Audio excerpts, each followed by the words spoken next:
ഇന്ത്യയിലെ ഏറ്റവും മികച്ച വിദ്യാഭ്യാസ സ്ഥാപനങ്ങളായ ഐഐടികളിലെ പ്ലേസ്മെൻറ്റുകൾ താഴേക്ക് പോവുകയാണ്.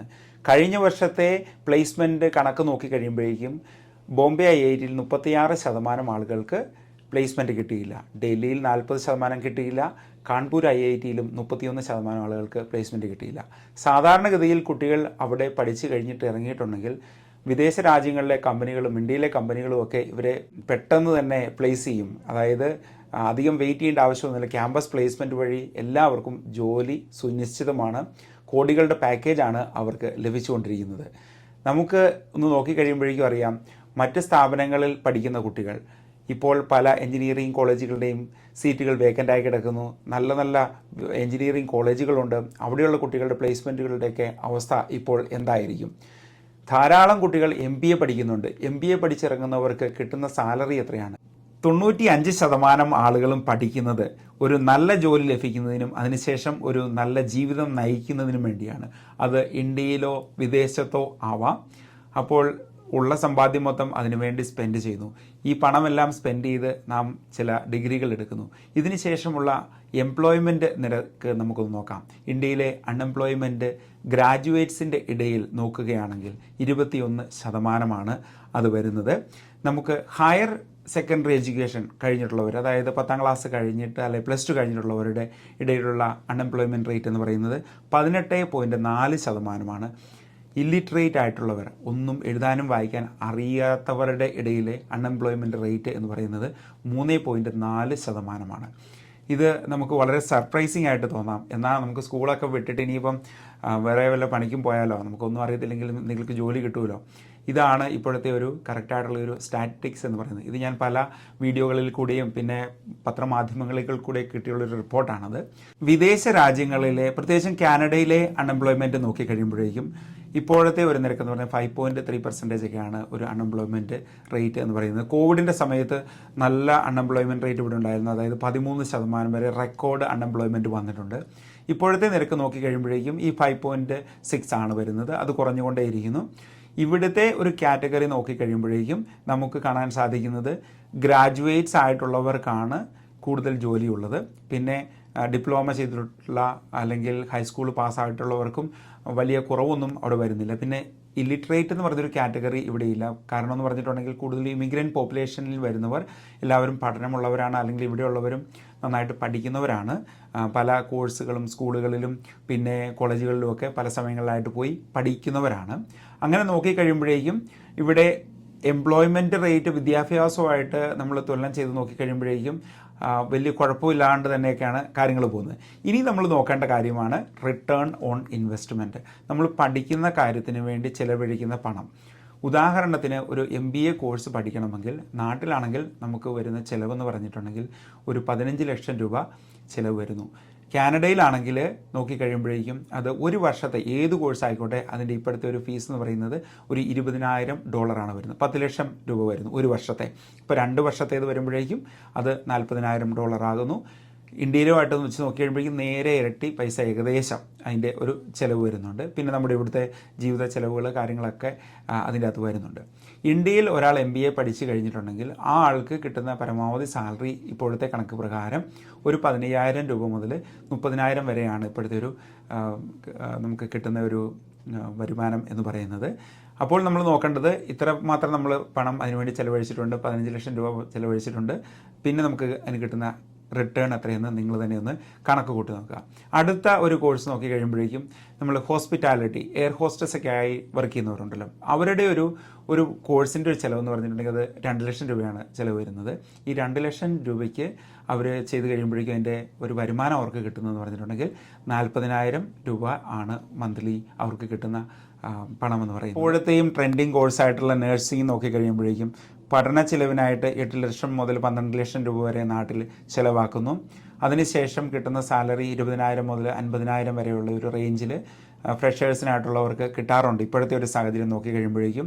എന്നാൽ എക്സ്പീരിയൻസ്ഡ് ആയി കഴിയുമ്പോഴേക്കും അവർക്ക് കൂടുതൽ സാലറി തന്നെ നാട്ടിൽ ലഭിക്കുന്ന സംവിധാനമുണ്ട്. പ്രധാനമായിട്ടും ഡൽഹിയിലും ഹൈദരാബാദിലും ബോംബെയിലും ഒക്കെ വർക്ക് ചെയ്യുന്നവർക്ക് കൂടുതൽ സാലറി കിട്ടുന്നുണ്ട്. ഗവൺമെൻറ് സർവീസിൽ കയറിയാലും അത്യാവശ്യം നല്ല സാലറി ഉണ്ട്.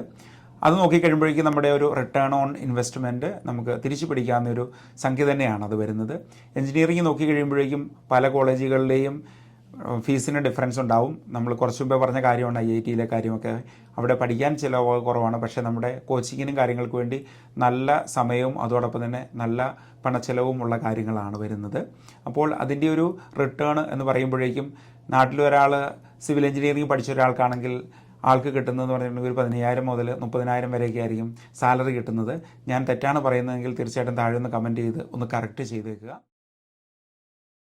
വിദേശ രാജ്യങ്ങളിൽ വന്നു കഴിയുമ്പോഴേക്കും ഇപ്പോഴത്തെ ഒരു സാഹചര്യം അനുസരിച്ച് കുട്ടികൾ കൂടുതലും വരുന്നത് അവർക്ക് PR നേടുക എന്നുള്ള ഉദ്ദേശം മാത്രമാണ് അവർ മനസ്സിൽ വയ്ക്കുന്നത്. ഏതെങ്കിലും ഒരു കോഴ്സ് എടുക്കുന്നു, അതിനുശേഷം വരുന്നു, പിന്നെ നമുക്ക് PR കിട്ടിക്കഴിഞ്ഞ് കഴിഞ്ഞ് മറ്റെന്തെങ്കിലും ആവാം എന്ന് പലരും കരുതുന്നുണ്ട്. പക്ഷേ സാഹചര്യങ്ങൾ ഒത്തിരി മാറിയിരിക്കുകയാണ്. ഇപ്പോൾ കാനഡയിലൊക്കെ വന്നിട്ടുണ്ടെങ്കിലും വളരെ വർഷങ്ങളുടെ കഷ്ടപ്പാടുകൾ കൊണ്ടാണ് അവർക്കൊരു നല്ല ജോലി കിട്ടുന്നത്. ആ നല്ല ജോലി കിട്ടുന്നതിന് ബേസ്ഡ് ആയിരിക്കും അവർക്ക് PR സാധ്യതകൾ ഒക്കെ എന്ന് പറയുന്നത്. അപ്പോഴേക്കും വിദേശ രാജ്യങ്ങളിൽ വരുമ്പോൾ തന്നെ നോക്കേണ്ട ഒരു പ്രധാന കാര്യം എന്ന് പറയുന്നത് നിങ്ങൾ പഠിക്കുന്ന കോഴ്സുകളിലെ സ്കില്ലുകൾ, അതായത് ജോലിക്ക് വേണ്ടിയുള്ള കാര്യങ്ങളാണ് നിങ്ങളവിടെ പഠിക്കുന്നത്. പ്രത്യേകിച്ചും കാനഡയിലൊക്കെ എന്ന് പറഞ്ഞാൽ കമ്മ്യൂണിറ്റി കോളേജുകളാണുള്ളത്. ഈ കമ്മ്യൂണിറ്റി കോളേജുകൾ എന്ന് പറഞ്ഞിട്ടുണ്ടെങ്കിൽ ആ സ്ഥലത്തുള്ള ജോലികൾ ഏതൊക്കെയാണെന്ന് കൃത്യമായിട്ട് ഐഡൻറ്റിഫൈ ചെയ്തിട്ട് അതിനുള്ള ട്രെയിനിങ്ങുകളാണ് കോളേജുകളിൽ കൊടുക്കുന്നത്. അപ്പോഴേക്കും നമ്മൾ ഇവിടെ വന്നു കഴിയുമ്പോഴേക്കും നമുക്ക് PR കിട്ടുക, ഇവിടെ നിൽക്കുക എന്നുള്ളൊരു ഉദ്ദേശത്തോടു കൂടി നിൽക്കുമ്പോഴേക്കും പഠനവും കാര്യങ്ങളൊക്കെ നമ്മൾ മാറ്റിവെക്കുന്നു, പാർട്ട് ടൈം കൂടുതൽ ചെയ്യുന്നു, അങ്ങനെ സ്കിൽസ് ഒന്നും അക്വയർ ചെയ്യുന്നില്ല. അങ്ങനെ വരുമ്പോഴേക്കും നല്ല ജോലികളും കിട്ടാതെ വരും. അപ്പോൾ നമുക്ക് ഈ റിട്ടേൺ ഓൺ ഇൻവെസ്റ്റ്മെൻറ്റ് എന്ന് പറയുന്ന കാര്യം നാട്ടിലെ പോലെ തന്നെ ആയി പോകുന്നു. കാരണം ഇവിടെ വന്ന് നമ്മൾ സ്പെൻഡ് ചെയ്യുന്ന പൈസ ഏകദേശം ഒരു വർഷം $20,000 ഫീസ് ഇനത്തിൽ ചിലവഴിക്കുന്നത്. ഒരു 4 വർഷത്തെ കോഴ്സാണെങ്കിൽ ഏകദേശം 100,000 നമ്മൾ സ്പെൻഡ് ചെയ്യുന്നത് എന്ന് പറഞ്ഞിട്ടുണ്ടെങ്കിൽ 60 ലക്ഷം രൂപയാണ് ഇവിടെ സ്പെൻഡ് ചെയ്യുന്നത്. പ്രത്യേകിച്ച് ഇനിയുള്ള യൂണിവേഴ്സിറ്റി കോഴ്സുകളിലോട്ടൊക്കെ വരുമ്പോഴേക്കും അത്രയും ചിലവുകൾ വരുന്നുണ്ട്. അങ്ങനെ വരുമ്പോഴേക്കും നമ്മൾ പഠിച്ച കോഴ്സിൽ നിന്നുള്ള നമുക്ക് സ്കിൽസ് കിട്ടാതെ വരികയും പിന്നീട് അതുമായിട്ട് ബന്ധപ്പെട്ട ഒരു ജോലി കിട്ടാതെ വരികയും ചെയ്ത് കഴിഞ്ഞിട്ടുണ്ടെങ്കിൽ പ്രശ്നങ്ങൾ ഗുരുതരമാകും. പിന്നെ നമ്മൾ നോക്കേണ്ട കാര്യം എന്ന് പറഞ്ഞിട്ടുണ്ടെങ്കിൽ നാട്ടിലിപ്പോൾ പല കോളേജുകളിലും പ്ലേസ്മെൻറ്റ് എന്നുള്ളൊരു സംവിധാനത്തിൽ കൂടെയാണ് അവിടെയൊക്കെ ആളുകൾ പഠിക്കുന്നത്. കാരണം പഠിച്ചിറങ്ങി കഴിഞ്ഞിട്ടുണ്ടെങ്കിൽ കോളേജ് തന്നെ ഗ്യാരണ്ടീഡ് ആയിട്ട് പ്ലേസ്മെൻറ്റ് കൊടുക്കും. ഇവിടെ അങ്ങനെ ഒരു സംഗതിയേ ഇല്ല. ഇവിടെ ഒരു കോളേജും ഒരു ഗ്യാരണ്ടിയും കൊടുക്കത്തില്ല. അവരുടെ പണി എന്ന് പറഞ്ഞിട്ടുണ്ടെങ്കിൽ കൃത്യമായിട്ട് ഓരോ കാര്യങ്ങൾ പഠിപ്പിക്കുക എന്നുള്ളതാണ്. ഇപ്പോൾ ഞാനിവിടെ ഇരിക്കുന്ന ഈ സ്ഥാപനത്തിൽ പോലും ഞങ്ങൾക്ക് കോഴ്സുകളുണ്ട്. ഇവിടെ ചെയ്യുന്ന കോഴ്സുകൾ ഞങ്ങൾ ഒരു പ്ലേസ്മെൻറ്റും ഒരു ഗ്യാരണ്ടിയും കൊടുക്കാറില്ല. നല്ല സ്കിൽഡ് ആയിട്ടുള്ളവരാണെങ്കിൽ അവരെ നമ്മൾ കണക്ട് ചെയ്യാറുണ്ട്, നെറ്റ്വർക്ക് ചെയ്യാറുണ്ട്. അതിനുശേഷം അവർ തന്നെയാണ് ജോലി കണ്ടെത്തുന്നത്. അങ്ങനെ ഒരു സംവിധാനമാണ് നമ്മളിനി മുന്നോട്ട് നോക്കേണ്ടത്. ഇപ്പോഴത്തെ മറ്റൊരു ട്രെൻഡാണ് കമ്പനികൾ ഗ്രാജുവേറ്റ്സിനെ ഹയർ ചെയ്യുന്നു, പോസ്റ്റ് ഗ്രാജുവേറ്റ്സിനെ ഹയർ ചെയ്യുന്നില്ല. കാരണം എന്ന് പറഞ്ഞിട്ടുണ്ടെങ്കിൽ കുറഞ്ഞ സാലറിയിൽ അവർ ഒരു വർഷത്തേക്ക് ഹയർ ചെയ്യുന്നു. അതിനുശേഷം അവിടെ സ്കിൽസ് ട്രെയിൻ ചെയ്യുകയാണ്. കമ്പനിയിൽ പഠിക്കേണ്ട കാര്യങ്ങളും ചെയ്യേണ്ട കാര്യങ്ങളും അവരെ വ്യക്തമായിട്ട് തന്നെ പരിശീലിപ്പിക്കുകയാണ്. അതിനുശേഷം അവർ കമ്പനിയുടെ ഒരു അസറ്റായി മാറുന്നു. എന്നാൽ ഒരു MBA ഹയർ ചെയ്ത് കഴിയുമ്പോഴേക്കും അദ്ദേഹത്തിനെ വീണ്ടും ട്രെയിൻ ചെയ്യേണ്ടതായിട്ട് വരുന്നു. അതിന് പകരം ഒരു ഗ്രാജുവേറ്റിനെ ഹയർ ചെയ്യുകയാണ് കമ്പനികൾ ഇപ്പോൾ കൂടുതലും ചെയ്യുന്നത്. അപ്പോൾ നമ്മൾ സ്കൂൾ തലത്തിൽ തന്നെ സ്കിൽസ് ഐഡൻറ്റിഫൈ ചെയ്ത് വേണ്ട ജോബ് സ്കിൽസ് നമ്മൾ പരിശീലിച്ച് വരണം. അതിനുവേണ്ടി ചെറിയ ചെറിയ കോഴ്സുകളൊക്കെ ചെയ്യുക, പിന്നെ നല്ല നെറ്റ്വർക്ക് ഉണ്ടാക്കുക.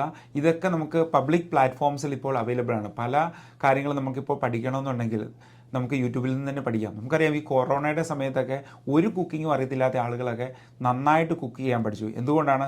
യൂട്യൂബ് വീഡിയോസുകൾ കണ്ടു തന്നെയാണ് അവർ പഠിച്ചത്. അതുപോലെ തന്നെ പല കാര്യങ്ങളും ഇപ്പോഴും അവൈലബിൾ ആണ്. കഴിഞ്ഞ തവണ ഞാൻ നാട്ടിൽ ചെന്നപ്പോഴേക്കും മലയാളം ടൈപ്പ് ചെയ്യാൻ അറിയാവുന്നവർ ഉണ്ടോ എന്ന് പല പ്രസ്സുകളിലും അന്വേഷിച്ചു. അവിടെയൊക്കെ കൊച്ചു പെൺകുട്ടികളാണ് അവിടെ ജോലി ചെയ്യുന്നത്. അവരോടൊക്കെ ചോദിച്ചു കഴിയുമ്പോഴേക്കും അവർ പറയുന്നത് അതിനെന്താ, ഞങ്ങൾ ഗൂഗിളിൽ പറഞ്ഞ് അത് ട്രാൻസ്ലേറ്റ് ചെയ്ത് തന്നാൽ പോരെ, എനിക്കത് പോരാ. അപ്പോൾ നമുക്കത് കറക്റ്റായിട്ട് ടൈപ്പ് ചെയ്യാവുന്ന അറിയാവുന്ന ഒരാളെ ആയിരുന്നു നമുക്ക് വേണ്ടത്. പക്ഷേ ഒരാളെ അന്ന് കിട്ടിയില്ല. പല സ്ഥലങ്ങളിൽ ഞാൻ സെർച്ച് ചെയ്യുകയുണ്ടായി.